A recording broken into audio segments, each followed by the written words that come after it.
Today, I am going to show you how to make kombucha.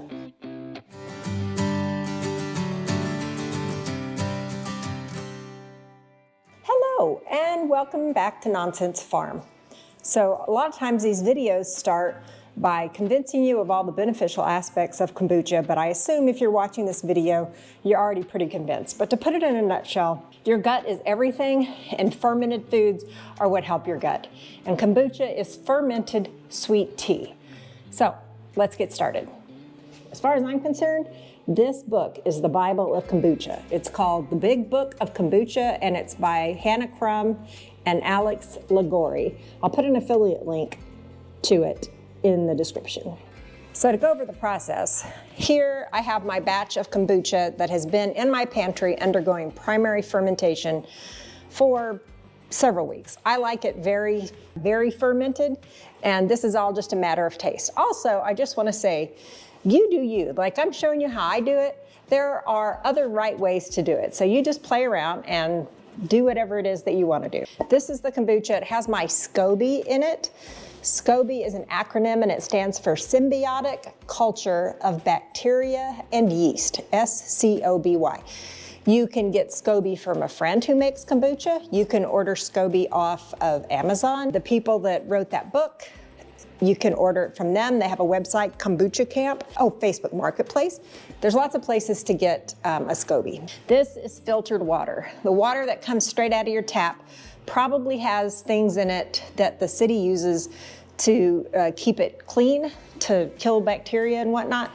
If you remember the B in SCOBY, that stands for bacteria. So you're actually trying to grow bacteria and yeast and so forth, all the little goodies that help your gut.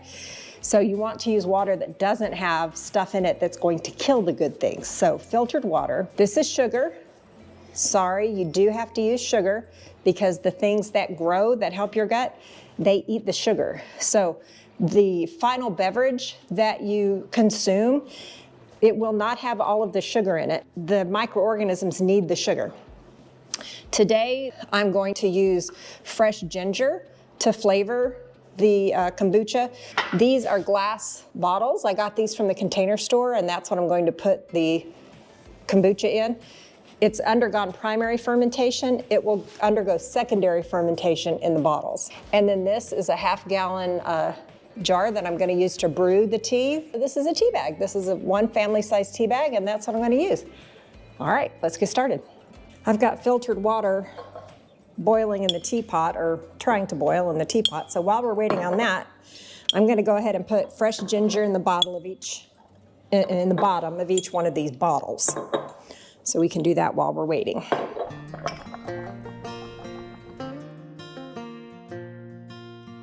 The teapot just beeped, so let's go get our water.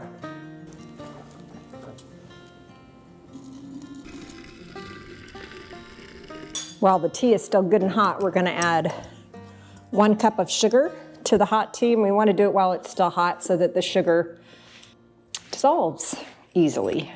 And again, sorry, you do have to put sugar in kombucha because it won't ferment without it. Also, you might remember I'm a beekeeper, so you might be wondering about honey.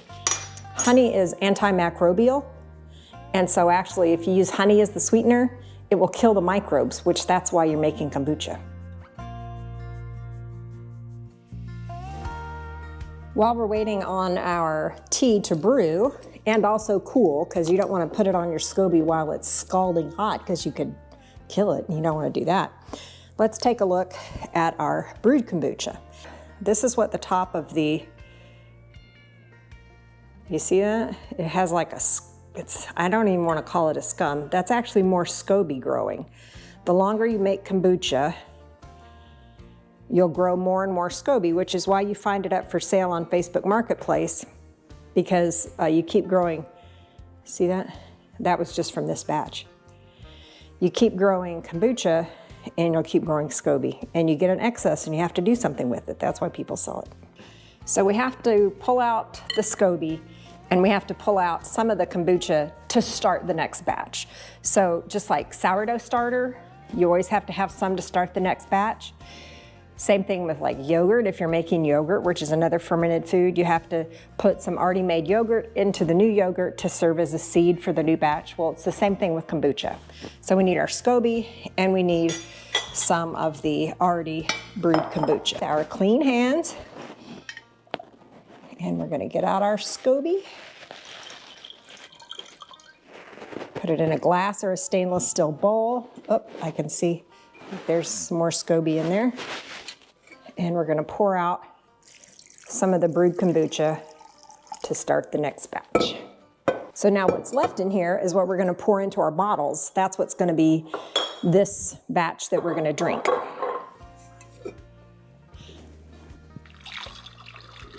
Now I leave room in the top of the bottle because I want it really fizzy. To me, kombucha is a great alternative to drinking fizzy sodas.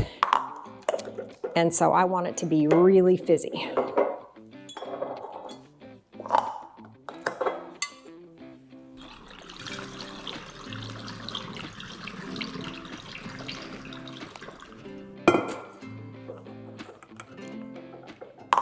Some other flavorings that I really like that I've used are, when I was in Oregon visiting my niece, a berry that's very widely grown up there is called marionberry.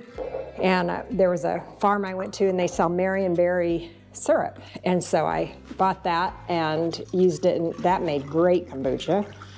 Another thing, you can use juice. You can use like grape juice or apple juice. Just make sure it's actually juice and doesn't have added stuff in it.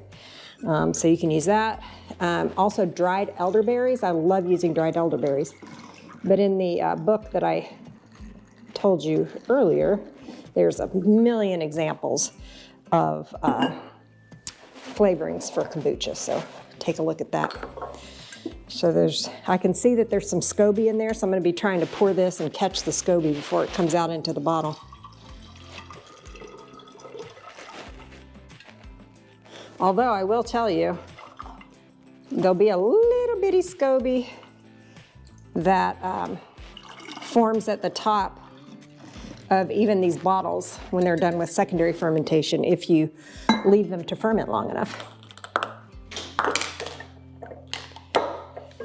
All right, so this is our batch of kombucha that we will get to enjoy, but first, I'm gonna leave it on the counter and let it undergo secondary fermentation, and I leave it for a couple of weeks. Again, I like it more on the sour side, and I like it really fizzy, so that points to a longer fermentation period. I'm also gonna get some filtered water and just rinse this out. I don't wanna wash it, you know. Every once in a while, I'll change jars and run it through the dishwasher, but then you still wanna rinse it out with some filtered water. Just because, again, you're trying to grow all the microbes and whatnot, so you don't want to do stuff that's going to make it hard on them to grow. All right, now I'm going to fill up our jar with some filtered water while we continue to wait on the brewing tea to cool off. Now that our tea has cooled off some, we're going to add it to the filtered water that we had before.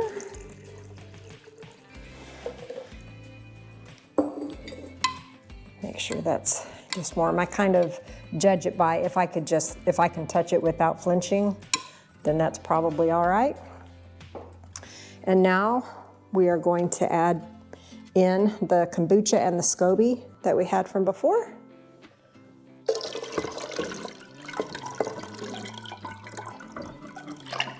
Just plop it in there. Perfect. And now it's going to go back in the pantry.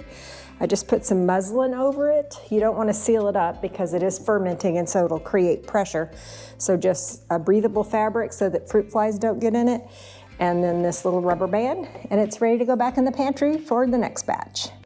As a reward for our hard work making kombucha this morning. Did you hear that gas? I love that. Lots of fizzies. We're going to enjoy some kombucha. Cheers. I'll see you on the next video.